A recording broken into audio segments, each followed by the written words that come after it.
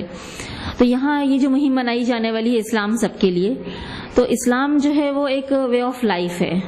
جیسے آج ہر طرف پریشانیاں اور مصیبتیں، انسان سب کچھ کماتے ہوئے، سارے عیش و آرام کی چیزیں رکھتے ہوئے بھی انسان کو وہ سکون اور وہ اطمینان نہیں ہے. تو وہ سکون اور اطمینان کے لیے اسلام ایک ایسی ہم کو راہ بتاتا ہے، ایسی راہیں ہمیں سجھاتا ہے، یا ایسا ایک وے آف لائف ہے جس پر چل کر انسان اصل یعنی جو سکون ہونا چاہیے وہ حاصل کر سکتا ہے. تو ہم اس چیز کو چاہتے ہیں کہ ہماری جو وطنی بہنیں ہیں ہم ان تک بھی جائیں، یعنی اس کے پیغام کو ہم انہیں پہنچائیں ان تک، اور ہم انہیں بتائیں کہ وہ ایشور جس نے ہمیں پیدا کیا ہے، ہمیں اس ایشور کی آگیا کا پالن کرنا ہے. جو چیزیں کریٹ کی ہیں ان چیزوں کو ہم نہیں مانیں گے، بلکہ ہم کریٹر کو مانیں گے، جو ہمارا ایشور ہے، جس نے ہم سب کو پیدا کیا، دھرتی بنائی، یہ ساری چیزیں اس نے ہمارے لیے بنائی ہیں. تو ہم اس کی آگیا کا ہم پالن کرنے والے بنیں گے. تو اس کی طرف ہم سارے لوگوں کو نہیں بلانا چاہتے ہیں، اور یہ مہم جنوری 2015 میں ہم لوگوں نے اس کو رکھا ہے، اور اسے بہت ساری لوگوں تک ہمارے پہنچنے کا ارادہ ہے. انشاءاللہ اللہ تعالیٰ اس میں کامیاب کرے. جی، یہ تھی عطیہ صدیقہ جو جماعت اسلامی کی پریزیڈنٹ ہے مہیلا ونگ کی، اور ہم ہم نے ان سے بات کیا اور کافی ساری چیزوں کا انہوں نے خلاصہ کیا ہے، جماعت اسلامی کے کام کرنے کے طریقے کے بارے میں بتایا۔ ابا جی آپ کا بہت بہت شکریہ۔